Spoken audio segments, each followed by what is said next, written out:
Hello and welcome to I Can't Believe It's Not the Mouse, the podcast all about animated features not made by the mouse. I'm your host, Octaviano, and today, I figured I'd do something simple, something that wasn't too long, something that has been heard of but not too popular, like something that is, I wouldn't say obscure, but at the very least, compared to other bigger features, wouldn't rank among them. So I turned to a childhood movie of mine. I say childhood, but realistically, I saw this as a kid. I completely forgot about it for years. I only remembered it many years later when I saw an internet reviewer talking about it, and I was like, "Oh yeah, I remember that." That's weird. I thought it was just something I made up in my head, and that movie is Rock-A-Doodle. Now, for those of you who are unaware of Rock-A-Doodle, that's perfectly fine. It's pretty much another movie by Don Bluth, the guy who was responsible for stuff like The Land Before Time, An American Tale, just a bunch of stuff that wasn't Disney, but a lot of people would probably mistake for Disney now, given that it was 2D animated, and in all fairness, Don Bluth was a Disney animator before he went off on his own, and yeah, this is not one of his stronger works, and to be fair, even if it's not, I will say that if there's one thing that Don Bluth films always excelled at was the animation. Whether the movies were good, and a lot of them weren't, they often had some really nice looking animation, and that's no exception for this movie. Now, with Rock-A-Doodle, that's pretty much, it's kind of like a childhood fairy tale kind of story, and it makes sense given that the story itself, aside from being based on a fairy tale, in movie is presented as the story that a mother tells her kid, and then the kid pretty much experiences it. I mean, they make it seem like as if it's a dream, but by the end of the movie, it's like, no, it actually happened, which weird, but whatever. But yeah, it's pretty much just a whole movie where this kid gets read the story of Chanticleer, which is this rooster who pretty much is, like with all roosters, he crows in the morning and believes that without him, the sun won't come up.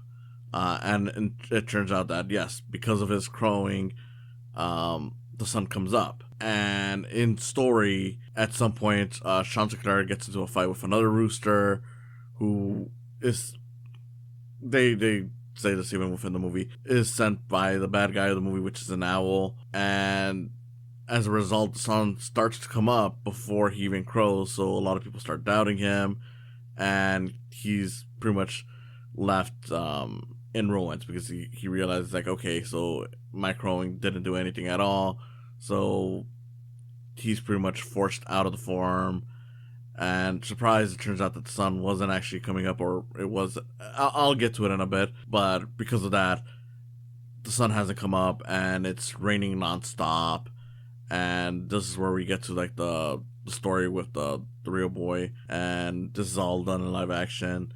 His farm, it's all, it's raining so heavily that stuff is getting damaged. The father is trying to pretty much create like these little barricades to prevent the water from flooding the entire farm. The boy wants to help, but he's too young. Only his older brothers and the mother are helping while he's left in the room. And, of course, the boy just starts calling out for Chanticleer, hoping that Chanticleer will come in and bring the sun out. As a result, instead, the owl comes in, and the owl turns him into a cat, and that's where most of the movie, where what the kid is for most of the movie. He's just a cat, because he's going to be animated alongside the other characters, and it's kind of good that they keep him animated, because the live action effects in this are not the greatest, but we'll get to that in a bit. So yeah, it's just this big whole journey where the main character, who's now a cat, has to go and find Chanticleer in the big city alongside some of the other characters that were friends to Chanticleer. Like, there was a dog who narrates the whole movie. He's played by Phil Harris, who, if you're not familiar with who that is, he's the guy who voiced Baloo and Thomas O'Malley in The Jungle Book and The Aristocats originally. And alongside that, you have like this little mouse girl and this what do they call it? I think it's magpie or something like that, but it's, it's a type of bird. It's not necessarily a woodpecker, but it's something like that. Um, and yeah, they're going on this whole big journey to find Chanticleer. From there, it turns out that Chanticleer has become this sort of Vegas act known as the King. He's not voiced by Elvis because, of course, by this point Elvis had already passed on, but he is voiced by Glenn Campbell. Good singer if you've ever heard of any of his stuff. And it turns out that this is all just something that the owl pretty much concocted just so that he would never come back to the farm to basically bring the sun out. Basically, he'll be in this big city where it's always bright because there's all these lights and it's that kind of stuff. He's got a manager who works for the owl. He's got a girl there who's voiced by the actress who was Audrey in Little Shop of Horrors. And yeah, that's pretty much what it all comes down to. The owl itself is voiced by Christopher Plummer, and it's honestly a really good voice acting performance. I mean, I know that Christopher Plummer has done other voice acting work since, and even before his passing, he did multiple stuff. But it's one of those where it's like, I kind of forget that it's Christopher Plummer half the time. And even though the character is not the greatest, it is a fun villain character. And I do like his interactions with his nephew, who's like the main henchman throughout the movie, who's following the main characters, trying to stop them from reuniting with Chanticleer. But yeah, that's generally what the whole movie is. It's pretty much just this whole thing where Chanticleer has to be told that, he was right all along and, they were wrong and they're sorry. And the kid is pretty much trying to save his farm while there's like a ticking time clock because you cut back to pretty much like the other animals from the farm hiding within the main character's room. And they're pretty much like, look, our only defense is this flashlight because it scares the owl, but the battery is running out, so it's like, okay, we got to get back there before, the battery is completely drained. And that's, generally speaking, where the whole movie, our tension is, so to speak. If it sounds weird, it's because it kind of is, and it's honestly not a very good movie. But, like I said at the start of this, animation, it's incredible. Like, a lot of the movement is just very nice. It's very fluid.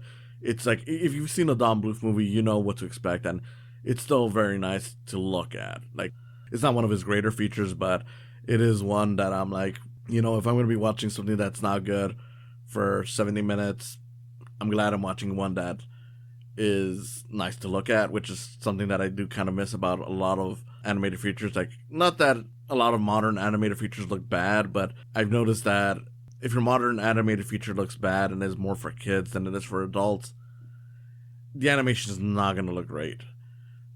Even the ones that are pretty good, like, whether it's like Illumination, DreamWorks, or not Blue Sky anymore, but pretty much like if it's one of those other studios that do like a sort of mediocre animation, even Disney really, if I'm being honest, because CG looks so, I don't want to say generic, but like a lot of it looks so similar to each other, because the focus is more on realism.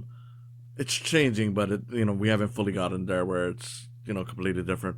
But yeah, like with a lot of it, since it's more focused on detail, like even if it's a well animated thing, it doesn't look as interesting. Like there's not the same kind of, I don't know, like the same kind of joy and spirit that you would find in a 2D animated feature when it comes to this stuff. Maybe I'm more nostalgic for 2D stuff, but I'm not gonna lie, I would much rather watch this over a modern mediocre movie, modern mediocre animated movie. If only because it does look very pretty. But yeah, beyond that, I mean, it's exactly what you would expect from something like this. It's very much a short fairy tale kind of thing. The kind of thing that you would expect to see from Disney, but without the polish. And what I mean by that is that there are narrative beats in this that just make no sense unless you look up the background information on it. Like I said, the main thing is there's this whole bit where, of course, Chanticleer is proven to be fake just because the sun came up. And there is an explanation why, if you look at it behind the scenes, but if you look at it in the movie, they never bother explaining why. I mean, the closest you get to it, and you do kind of notice this, is that the sun is popping up slowly, but the second he's shunned and is, pushed away, it goes away. But you would assume that that's just a time lapse thing, not really that it actually went away. Behind the scenes, they actually do explain, like, okay, the reason why that happens is because the sun was so used to hearing him crow that it was already getting ready to pop out. And then that short second where it was popping out, like just waiting to hear that crow, people must look at it as like, oh, the sun's already coming up. And of course, when it disappears, it's because like, okay, well, I didn't hear him crow, so, going back to bed or whatever. And I'm like, that feels like something that you should have explained, especially because this is a movie that is heavy with narration. Like I said, Phil Harris plays the dog in this, and he narrates throughout the entire movie. And, I don't really mind it. It's a little annoying just because it's like, I don't need this much explanation. But, it's Phil Harris, so it's nice to listen to.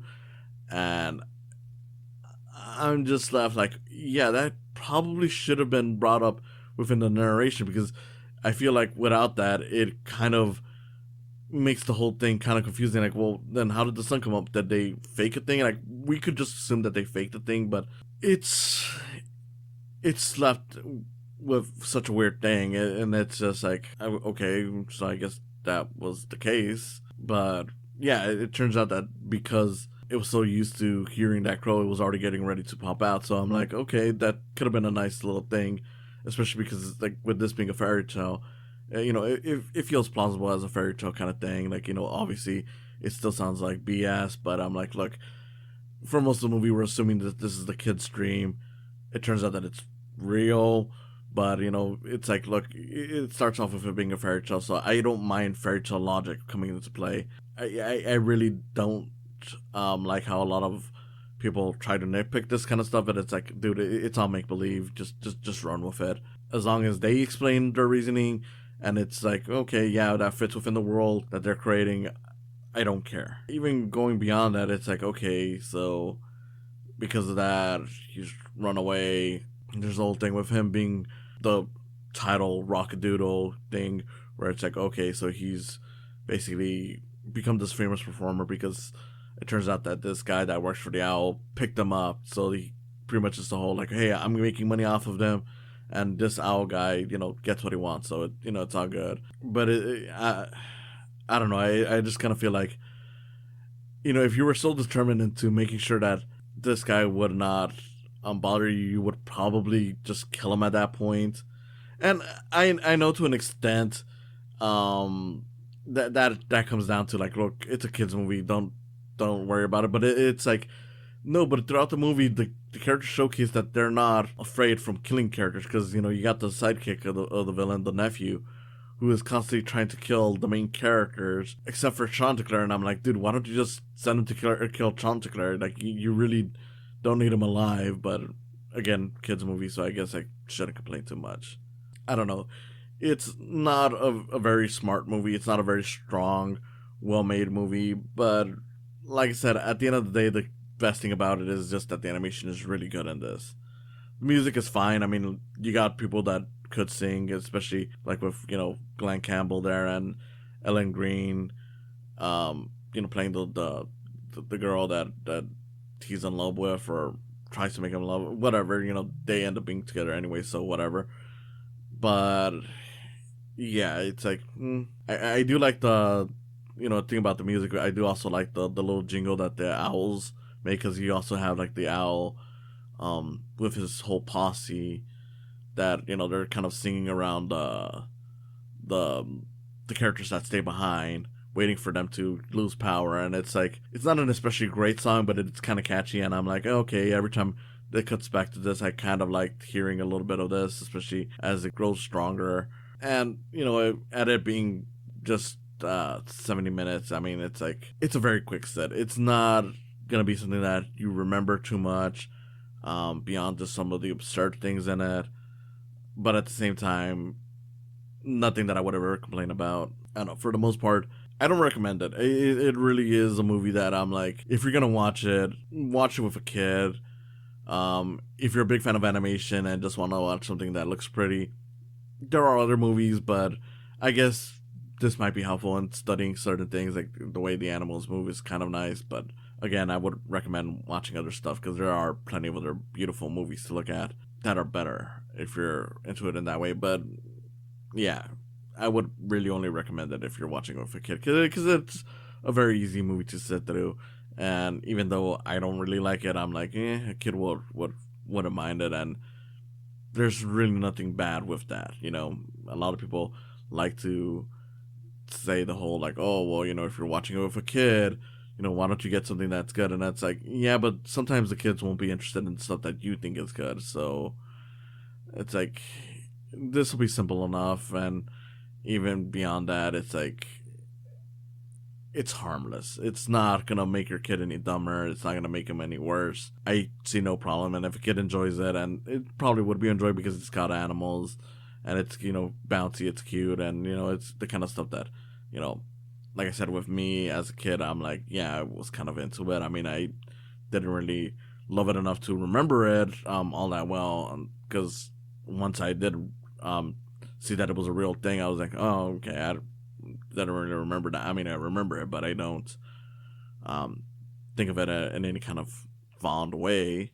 Yeah, just a very simple thing. I mean, the biggest thing is that really stands out as a negative to me is just that the way they mix the live action and the animation is not the greatest, which is why it's good that it's not there for long. But it's especially noticeable once you get to the end of the movie, and I know that's probably just because they haven't really bothered doing much of a restoration for this movie. Because when you see the live action kid next to all these animated characters, it really becomes noticeable. Like, yeah, they just like it's not a green screen, but it's like okay, yeah, he's glowing, and I'm assuming that's supposed to be because it's bright, but it's like he's completely off from everyone else. It looks kind of like when you have like people that are on a green screen and like you can see like the whole green around them, like it kind of looks like that.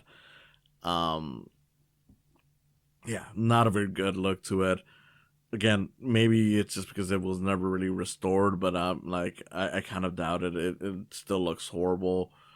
um and it's a shame because apparently that the reason why that is because they originally had someone else doing the live action segments, but I I guess he dropped out or passed away. I'm not entirely sure what was the deal on that, but I read something about how the whoever was in charge of the live action just wasn't involved eventually, and they pretty much were forced to like, okay, let's just do what we can to do it. And it's like, not saying that animation directors can't do live action, but it's one of those things where, well, yeah, if you've never had experience doing that, then this kind of makes sense now.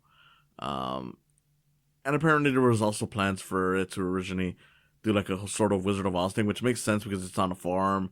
It's like a supposed dream sequence and whatnot.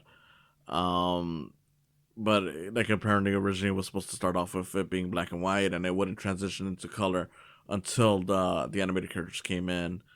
But that plan clearly fell through the wayside, and it's, I don't know, a little worse for it. I mean, not that it really would have changed much, but it was like a neat idea to make it even more different, to make it at least feel reminiscent of a classic movie.